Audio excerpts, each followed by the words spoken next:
কাশ্মীরের পেহেলগাঁওতে ঘটে যাওয়া ঘটনা আজও বিশ্বাস করতে পারছি না। হয়তো আমাদের সাথেও এই একই ঘটনা ঘটতে পারত।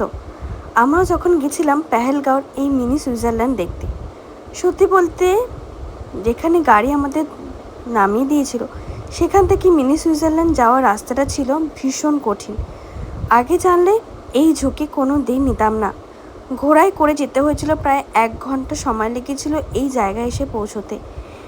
আর এই হচ্ছে সেই জায়গা যেখানে গুলি চলে এতগুলো মানুষ মারা গেল।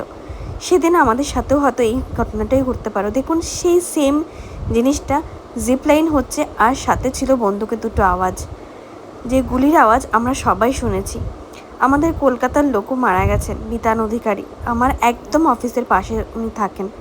সেদিন বডি এনেছিল যখন, এত ভিড় ছিল, সত্যি এত খারাপ লাগছিল। ঠিক এইখানেই সেই মানুষটির নিথর দেহ পড়েছিল যার মাত্র 6 দিন আগে বিয়ে হয়েছে। আমি এখন অবধি মেনে নিতে পারছি না সেই ঘটনাটা। আমাদের মধ্যে এখন ট্রমার মতন কাজ করছে, কারণ সেই সেম জায়গায় আমরা গিয়েছিলাম। হয়তো আমাদের সাথেও এরকম ঘটনা ঘটতে পারতো।